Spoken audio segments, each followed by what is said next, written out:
हाँ अच्छा मेरी जी बताएं, दो बड़े इंटरेस्टिंग सवाल है। एक तो वो साड़ी वाला हम बताएंगे, एक साड़ी का सीक्वेंस है बड़ा ही रोमांटिक, जो ड्रामे में नहीं आपने चलाया लेकिन बाद में यूट्यूब पे जो चल गया, जिसमें असद है, शुजा असद है और कुबरा है, बड़ा रोमांटिक सा मियां बीवी का सीन है। तो ये बाद में ये फर्स्ट टाइम देखा कि डायरेक्टर ने यूट्यूब पे रिलीज कर दिया, टीवी पे नहीं चला। क्या क्या वजह थी, क्या स्ट्रेटेजी है ये?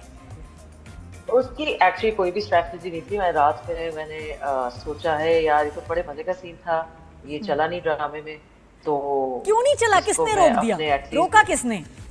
नहीं वो देखिए सब नहीं रोका नहीं, वो सब प्रोडक्शन सब चैनल्स का अपना एक कोड ऑफ होता है।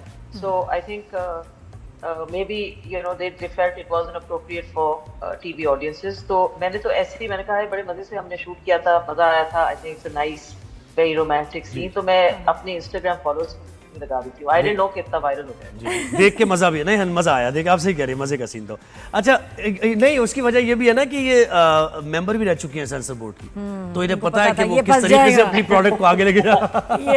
ऐसा ही है ना मेरी, स्ट्रेटजी पता है। मैं भी रह चुकी हूँ सेंसर बोर्ड की, मैं भी रह चुकी हूँ बहुत अरसा पहले, सो आई नो। ये आई थिंक ऑडियंस, हाँ चैनल, बिकॉज टीवी एक ऐसी चीज है, तो आई अंडरस्टैंड कि आपको एक फाइन लाइन देखनी होती है, बिकॉज सबके घरों में जाती है। सो वो आपका पर्सनल जजमेंट होता है चैनल्स का कि उनके जहन में उनकी पॉलिसी में क्या फिट हो रहा है। सही बात है, नहीं बिल्कुल बिल्कुल। और ये क्या, ये आपने एक ऐसी स्टेटमेंट देती है आप तो बड़ी भिखारियों की तरह पैसे मांगने पड़ते हैं और सभी ये बात कर रहे होते हैं, ये क्या है, ये कब चेंज होगा? एक आदमी काम कर रहा है, उसको पैसे दें आप ताकि वो पीस ऑफ माइंड के साथ वो कोई क्रिएटिव काम करे, ऐसे चलेगी इंडस्ट्री? हाँ, इंडस्ट्री में चल रहा है ये। अभी वो कब से चल रही है, तो चलती रहेगी। लोग अनफॉर्चुनेटली अगेन बहुत दफा मैं कह भी चुकी हूँ, लग रहा है कि मैं एक रिपीट रिकॉर्ड पे हूँ, लेकिन अगेन ब्लेम गेम बहुत लंबा चलता है, बिकॉज प्रोडक्शन हाउसेस चैनल्स को ब्लेम करते हैं, चैनल्स एडवर्टाइजर्स को ब्लेम करते हैं, एडवर्टाइजर्स अपने वेंडर्स और वो रिटेलर्स को ब्लेम करते हैं, तो वो सब कहते हैं कि पैसा टाइम पे नहीं आता, राइट। सो वो जब पूरी चेन ही खराब है, तो जब एंड में जो जाके लेट्स से मेकअप आर्टिस्ट या इलेक्ट्रिशियन या जो भी है उसको मिलता है, तो जब तक डिलेज आ जाते हैं। So it's all matter of कहाँ किस पॉइंट पे वो सही किया जाए। प्रोजेक्ट मैनेजमेंट जिससे कहते हैं प्रॉपर नहीं है हमारी इंडस्ट्री में, आई डोंट नो कब सही होगी। इट्स अनफॉर्चुनेट बिकॉज इतनी बढ़ गई है। हालांकि यूट्यूब की पेमेंट आ रही है मेरीन 21 तारीख को, सब चैनल्स के अकाउंट में 21 तारीख को पेमेंट आ जाती है, तो ये और अर्निंग ज्यादा वहां से हो रही है, मेरी समझ से बाहर है कि ठीक है यहाँ तो साइकिल खराब है, उधर तो साइकिल बिल्कुल सही चल रही है डॉलर्स में, फिर क्यों है ऐसा? तो तो प्रॉब्लम ये है कि यूनियनाइज नहीं करते ना यहाँ पे लोग। ऑब्वियसली डायरेक्टर्स यूनियन या आर्टिस्ट यूनियन मतलब है, यूनियंस हैं, बट वो पावर नहीं है, बिकॉज यूनिटी नहीं। मेरी यूनियन बना लें, छह लोग कहेंगे हमने, आप बनाएं, तो यूनियन नहीं, बहुत लोगों ने ट्राई किया। अच्छा नहीं बहुत लोगों ने ट्राई किया, डायरेक्टर्स बेचारे गिल्ड एंड इवन अच्छा मेरी नहीं कि जरूरी एक सवाल का जवाब। अभी इस वक्त बड़ा वायरल हो रहा है एक सीन और बड़ी डिबेट चल रही है उसके ऊपर कि एक ड्रामे में जो बड़ा ज़्यादा देखा जा रहा है, उसमें हीरो एक रेपिस्ट को कह रहा है कि तुमने बहुत बड़ा गुनाह किया है और कफारा ये है कि अब तुम उस लड़की से शादी करो। यार मैंने ड्रामा देखा नहीं है, बट मैंने भी नहीं देखा, लेकिन आप बताएं कि ये स्टेटमेंट इट्स अ वेरी नहीं बहुत ही बुरा स्टेटमेंट है, वो तो नहीं होना चाहिए फॉर श्योर। या अब कॉन्टेक्स्ट मुझे नहीं पता क्योंकि मैंने देखा नहीं है कौन सा। नहीं वो विलन है, उसने एक लड़की का रेप किया है और हीरो अब उसको कह रहा है कि कफारा ये है कि तुम उससे शादी करो। तो क्या एक लड़की जो विक्टिम है वो अपने रेपिस्ट से शादी कर ले? That's an option, that's a कफारा? ये क्या मतलब? एब्सोल्युटली नॉट, एब्सोल्युटली ये ड्रामे में चल गया। या अब आप पता करें कि क्यों चला। नहीं और इससे मैसेज कितना, ये मैसेज कैसा जाता है? मैसेज जी बहुत गलत बात। अच्छा मेरीन मुझे बताएं, आप वॉर अगेंस्ट रेप की मेंबर भी हैं, मैं गलत हूं तो आप उसकी तस्दीक हैं? और आजकल ये बात फाउंडर मेंबर है, बिल्कुल ऐसे ही अब नहीं। ये जो अभी होता है, आपको तशवीश होती है इन वाकयात पे, पैदर पे वाकयात, बच्चियों के साथ रेप के वाकयात, फिर ब्रूटैलिटी के साथ उनका मर्डर एंड सो फ्रीक्वेंट, ये क्या हो रहा है? ये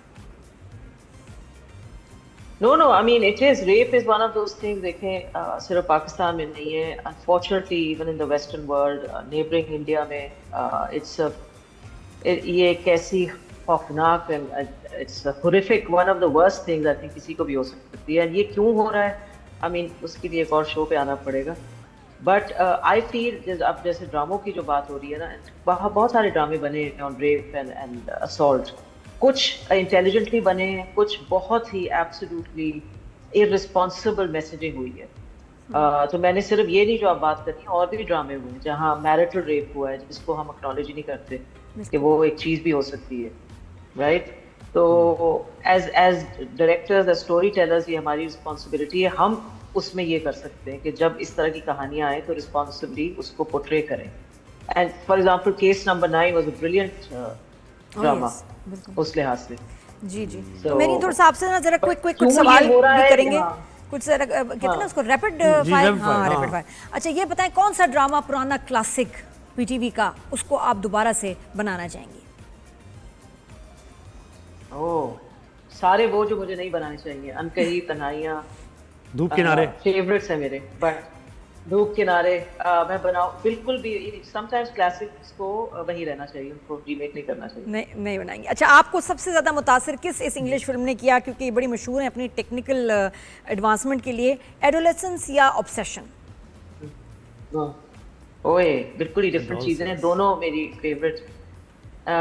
एडोलेसेंस तो ऑब्वियसली टीवी सीरीज थी, one take, one take में पूरी ऑब्सेशन वन टेक में। है हाँ, ना? कोशिश करते हैं हम भी, लेकिन वो वन टेक्स में भी कितनी रिहर्सल्स होती हैं उनकी। तो ज़्यादा और ज़्यादा obsession तो फेवरेट? मेरा, क्योंकि हॉरर तो मेरा एक नया वो प्यार है रिसेंट इयर्स में। सो वो मुझे ऑब्सेशन बहुत पसंद आई। आई थिंक अगर मैं चूज करूं, बिकॉज दोनों बिल्कुल डिफरेंट सब्जेक्ट मैटर्स हैं, TV series and film, but I would as a subject I think adolescence. अच्छा डॉक्टर बहू के सेट पे सबसे ज़्यादा शरारती एंटरटेनिंग कौन है भाई? कुबरा, शुजा, अदील, ये तीन तो टॉप पे हैं। हाँ। और उसके बाद हमारा डीओपी तैयब, वो भी है। और फिर शहजाद साहब भी हैं, सबा आपा की भी लाइंस हैं। And of course Marina Ahmed, सब शरारती हैं। वो एक अलग एक तफरी है। बहुत ही थे ना, सभी शरारती थी। इसलिए मैं कह रही हूँ, इसमें हंस हंस के पूरे हमने महीने गुजार दिए। अच्छा आपका अपना फेवरेट कैरेक्टर कौन सा है डॉक्टर बहू में? Favourite character camera. हाय हाय। कि मैं एक को नहीं कह सकती, क्योंकि सभी मेरे को अच्छे हैं। I love all of these actors, I love their characters. I think सबने इतनी मेहनत की है, प्यार से बनाया है। सो या अच्छा ये बेस्ट फीडबैक फॉर डॉक्टर बहू, कौन सा कमेंट ने बस रुला दिया? यार, एक तो रुलाने का लास्ट जो एपिसोड चला है, उस पर तो मैं हैरान हूँ कि इतनी औरतें इतने मुश्किलात से गुजर रही हैं। आई हैव नो आइडिया कहाँ कहाँ से मुझे मैसेजेस आए, सबा आपा को आए, सनम को आए। इट वाज एक्चुअली सैड कि इतने लोग इस तरह की जिंदगी गुजार रहे हैं। बट वो अच्छा लगता है जब उन्होंने देखा और उनकी आंखें खुली और उन्होंने कहा okay, maybe you know I have to reevaluate my life and see कि मैंने क्या किया है। सो वो when you touch something personal and उससे कुछ थोड़ा चेंज आए, सो दैट्स ऑलवेज रिवॉर्डिंग।